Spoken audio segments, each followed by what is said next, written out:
All right. Hello. Hello, REI USA. Woohoo. Hope you all are having the best day of your life.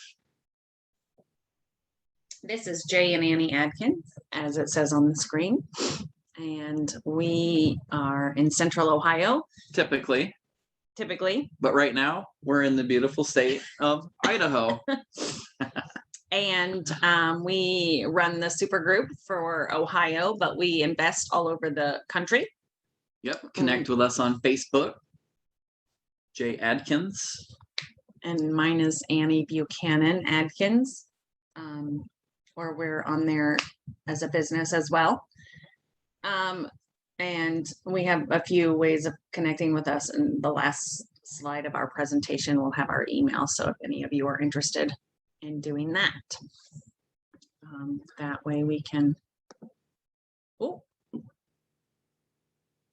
stay in touch and answer any of your questions and help you out whenever we can or however we can. Today, we are going to talk about hard money and what to ask your potential hard money lenders, whether those be, well, that wasn't very good English, but whether that is an individual or a company that does private/hard money lending. Yep. This is more along the lines for hard money and experienced hard money lenders. Private money is usually going to be different unless they're highly experienced and have their own requirements. But this is RE Ride, Real Estate Ride with Jay and Annie Adkins. And the topic for today's call is hard money and what to ask.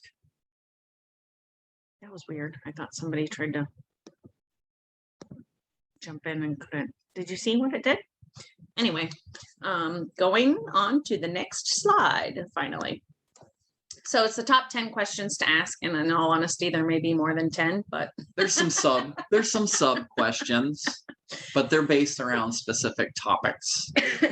And so these are questions that we ask any new hard money lender that we're considering working with, because we have done literally hundreds and hundreds of hard money loans, and we have a specific set criteria that we expect out of our hard money lenders. So we're going to share with you today what we are asking them in the interview process. I'm going to check this real quick. So give me 5 seconds to see if anybody else is hopped on, or if I can just, okay, maybe not. And if you have any questions, you can type in the chat or send us an email. Oh, there we go. And that would be adkinspronetwork@gmail.com. Is at the end of the presentation, like I said. So they'll have that at the end. I'm just stalling so that you can mess with your PowerPoint. I was checking to see if anybody was like in the waiting room, because I don't remember how they have it set up. So anyway, clearly we're a little off today, or I am, I guess. All right. So the first one is, do you need a pre-approval? Can you get a pre-approval? And if so, then what are those requirements? And why, might you ask? Well, especially in today's hot market, if you are submitting an offer on a property that is on the MLS or, is being professionally sold, obviously a private owner, if you're working with a private seller, they're probably not going to ask for it. Not typically, although some of them do, knowing the market. You know what I mean? If they're an investor and savvy investor, then they'll ask you for a pre-approval letter. Yeah, I would say maybe 3 or 4 times out of 100. Yeah, not very many, but there are those private money and hard money lenders that want you pre-approved. Sellers that want you pre-approved. So the hard money lenders, if they're individuals, chances of them providing you a pre-approval letter are also slim to none, I would say. Could be. Unless they're, again, very savvy with money lending and know all of the ins and outs and what's needed. Although, again, if if you're working with a seller that wants a pre-approval and you're also working with a private money lender who is an individual and not a company, they can simply type up a letter saying, this is the money that I have to lend out, and potentially even take a screenshot of their bank account Yeah, minus the account numbers and just the balance, and send that to you to use potentially. but normally they could just do a generic pre-approval letter. Yep.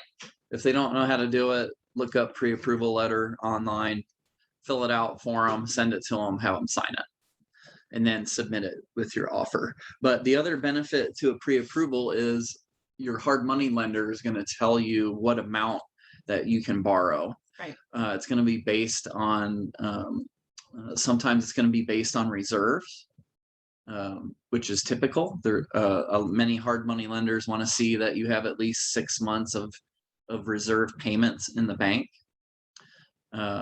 It could be based on credit, but not always. It could be based on experience, but not always.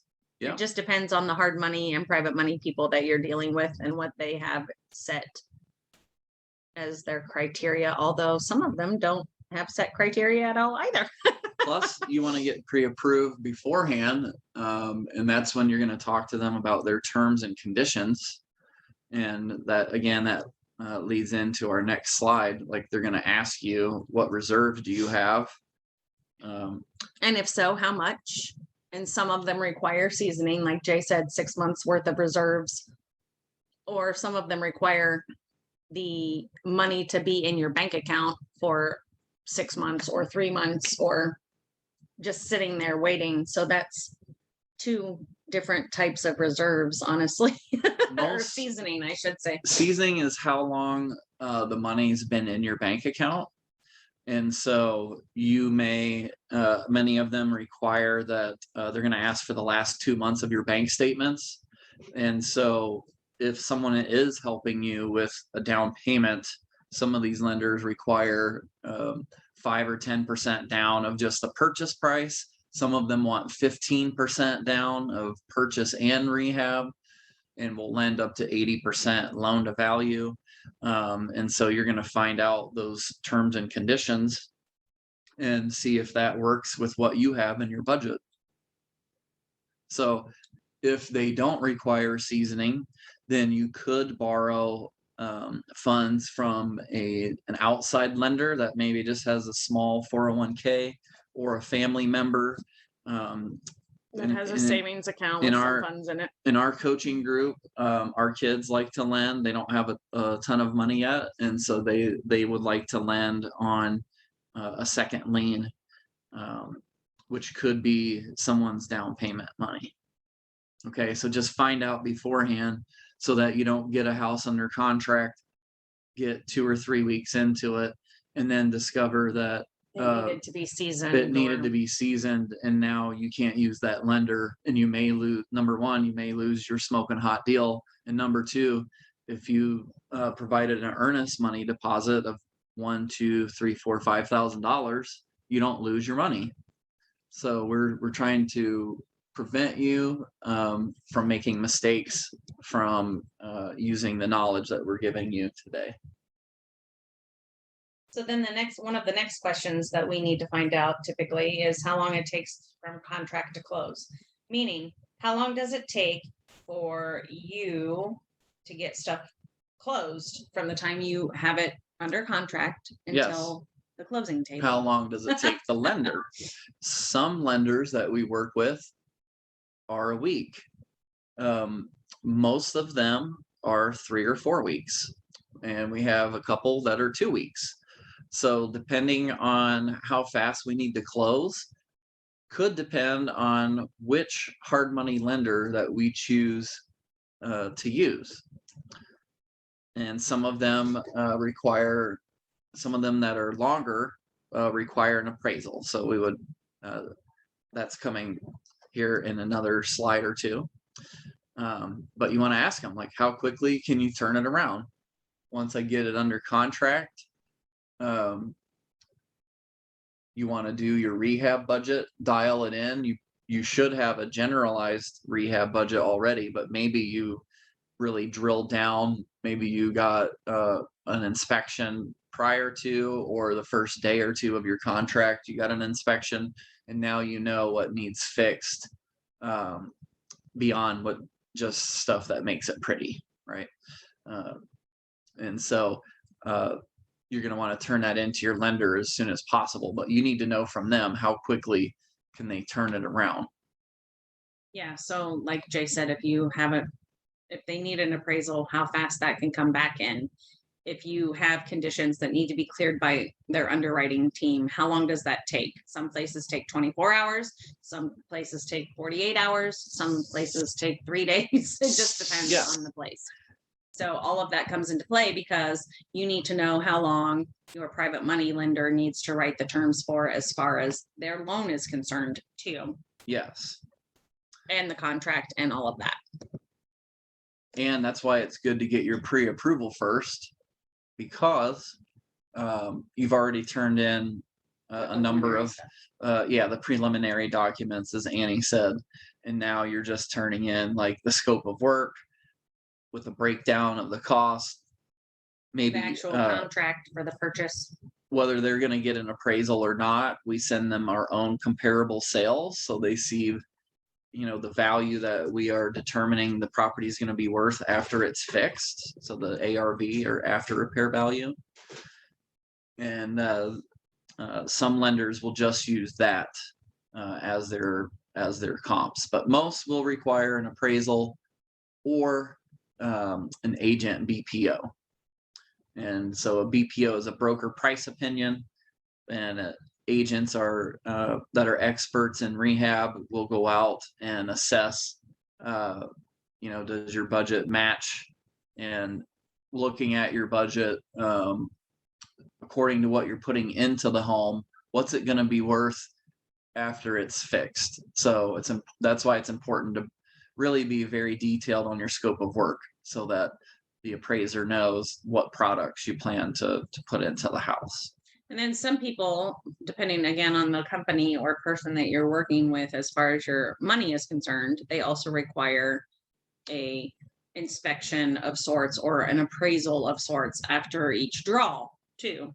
Yes. And that could be an additional fund or an additional cost to you, and longer turn times for draws and longer turn times for ultimately moving your project forward. Yes, and Annie and I don't like surprises on spending extra money, and so that's why we ask them, like, how many draws will you allow?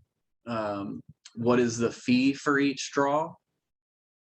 Some are $50, some are $150, some are $225, and some of them vary because, as an example, the ones that are higher, the $225, they may require an update on title, which is going to show the lender that you don't have any outstanding liens, mechanics liens, people that you had do work and you didn't pay. Some require, along those same lines, they require a lien release waiver signed by all of the contractors that you had work on the house. Yep. So you just want to know, how many draws, what's the cost, and what's the turn time? Like, is it 5 business days, 3 business days? That way you can plan accordingly. Keep your project moving forward. And yeah, and some lenders will allow us, this is a little pro tip for you. Some lenders will allow us to, once the products are put in, installed, so say new windows, and let's say the windows were $5,000.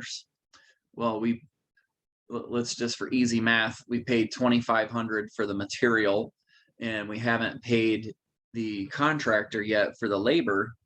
Well, some hard money lenders will allow you just to turn in that the windows are done, and they won't make you pay the contractor to get your draw for that section.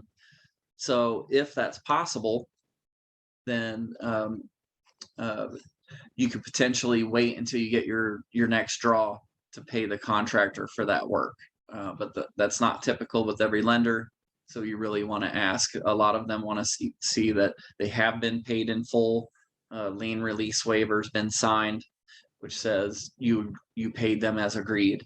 And then they won't put a mechanic's lien on the house. yes, and so that phase of the project is done, and then they will refund you. So that's what you should expect.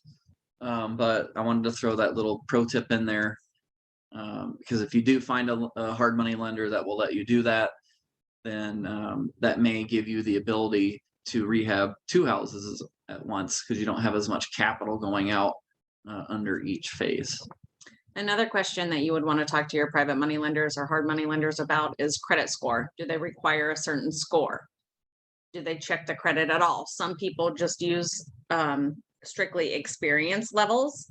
Some people use a combination of both. Some people use strictly credit to determine what you're going to be approved for. And it just really depends on the hard money lender itself. Some of them have a sliding scale. So if you have like a 620 to a 680, you're given these terms. They might require like 10% down as an example. Or only fund 85% or 70%, or, it just depends on the private money lender again. And then some of them have, if your score is over 700, then it's a different set of terms for you. It just depends. And it's really kind of whatever they feel like doing, honestly. Yeah. Whatever their process and procedures are, and it can be changed. Yeah. Just depending on who you're working with. I think the biggest variant is what loan to value, or LTV. We're trying to help teach you terms too, in case you're brand new. But what loan to value would they let you go to? So like Annie said, an example, if you're 620, they may say, well, we're going to limit you to 60% of loan to value, or the after repair value. So in other words, if you have a house that's worth 100,000, they won't let you take a loan for more than 60,000 to buy it and fix it.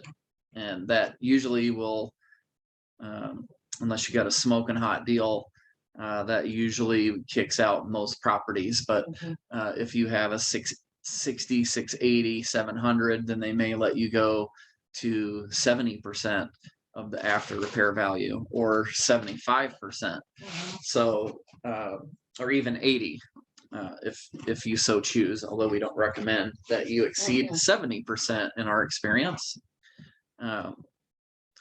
Otherwise, you're really cutting into the profits for all of that work that you just did. In other words, if we can't buy it and fix it for 70%, we don't buy it. We just find a different property. Some of them, again, like we briefly mentioned, require or base everything off of your experience. Yep. Not always.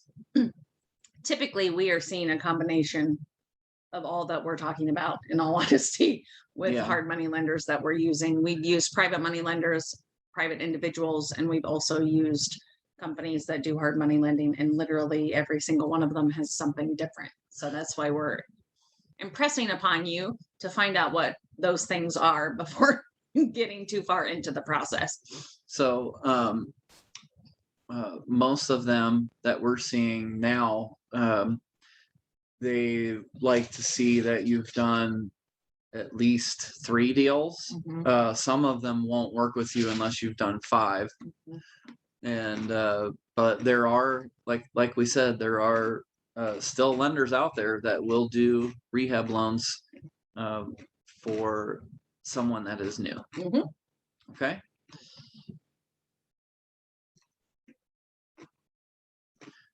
Next is the purchase price. Do they fund all of the purchase price, or just a portion of it? Many You have to have money down. Yeah, many of the lenders that we're working with now, hard money lenders, they just want 10% of the purchase price, and they will fund 100% of the rehab. So they'll fund 90% of the purchase price and 100% of the rehab. Some of them fund 85% of the purchase price and 100% of the rehab. Did I say that backward? No, I think you said it right. I was just clarifying. Okay. I thought maybe I mixed it up in my brain. So yeah, so in other words, again, you have a house worth 100,000 after it's fixed, and I'm just using that number because it's easy math for my brain. And let's say your purchase price is 50,000 and your rehab is 20, so you're all in for 70. You're gonna list it for 100 to sell it, or maybe you're adding it to your rental portfolio. So in that instance, $50,000 purchase price. One lender might want 5,000 down, that's 10%, and another one might want 7,500 down, which is 15%. Okay, so you want to know that up front so that you know if you use that lender on that particular project, how much money are you going to need in order to fulfill it. Now there are, just to be clear, there are lenders that will fund 100% of both. Yes. There's not very many, and you usually either have to complete some sort of training or have a lengthy relationship with them, have a very high credit score, and they're going to require an inspection, an appraisal. You know, there's going to be more underwriting, is what I'm trying to tell you. Typically on which ultimately means just more hoops to jump through in order for it to happen. Right. Okay, so next is this may not apply to you. It does for us in Ohio because we still find houses. In fact, Annie and I are buying one Friday for $12,500, and so depending on how much money you're going to put in it, do they have a minimum loan amount? We met another lender last night who said their minimum loan amount is $30,000. That's very low. Most of them are 75, and a handful of them are 50. So buy and fix, the loan needs to be over $50,000 typically.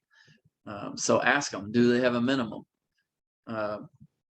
Do their rates change based on the loan amount? Some of them may say, well, we'll go under 75, but we're going to charge you an extra point and 1% more on the rate. Because the smaller the loan amount, the smaller the amount of money that lender makes. And at some point, it becomes not worth doing the loan. If it's such a small amount, then they're really, the time that they have to put in to process the loan, it doesn't make sense for them to do loans smaller than that. Okay, and this is applying again strictly to hard money lenders. Terms, length, etc. That's next, right? Can you extend the loan? And if so, how long can you extend it? And is there an additional fee to extend it? There are a lot of hard money lenders that we work with that set a specific term for the loan, as most people do, 6 months, 9 months, a year, what have you. But they will also offer a 1-time or 2-time extension for additional points. So you have to pay more money, typically 1% or 2% of the purchase price or of the loan, depending on the on the hard money lender, in order to extend it for 3 more months. Yeah, typically that's what we see is 3. And then how many draws? Do they split the rehab budget into draws, which I highly suggest that you find someone that does.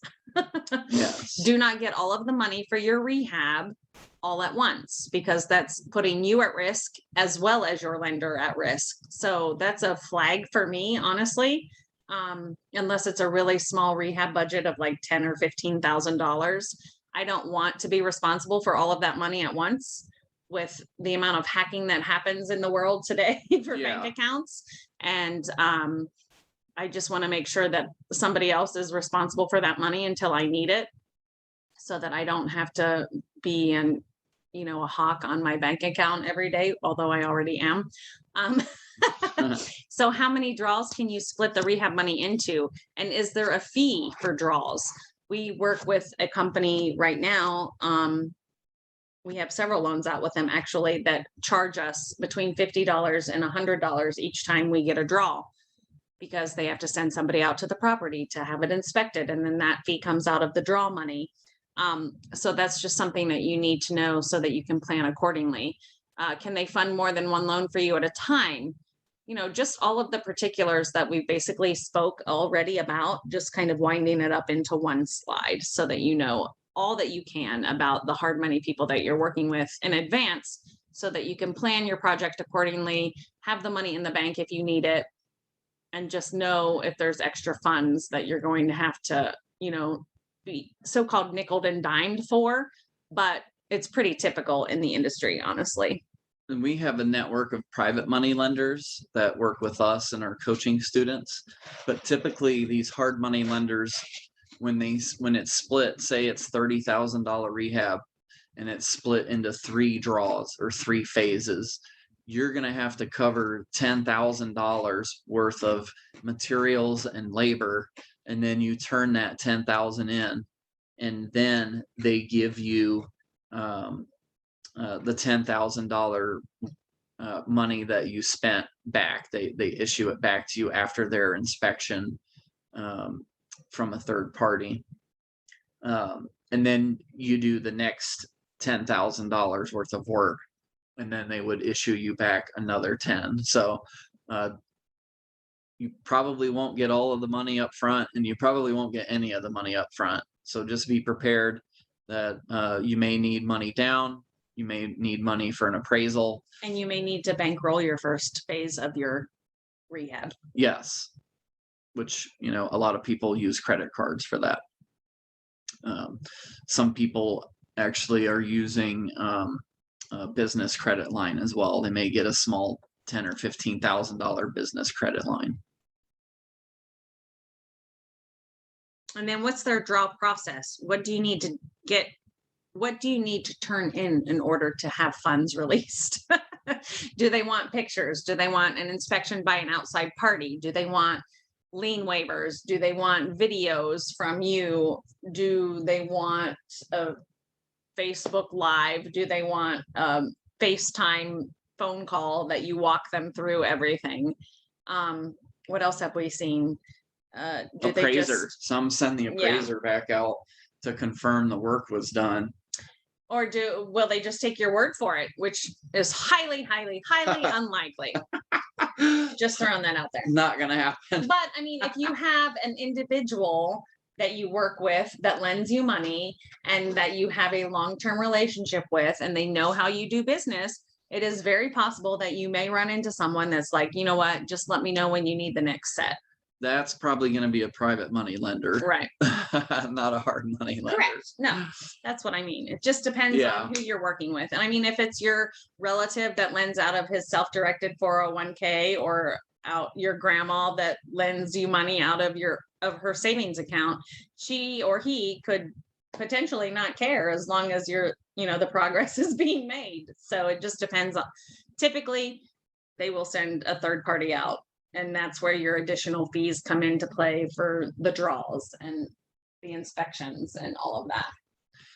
So again, here's our contact information. Sorry to interrupt you. No, you're fine. So all I was going to say is, if you want a list of our hard money lenders, our preferred list, just shoot us an email. Or if you have other questions in regards to hard money loans or any type of real estate coaching or whatever, reach us at adkinspronetwork@gmail.com.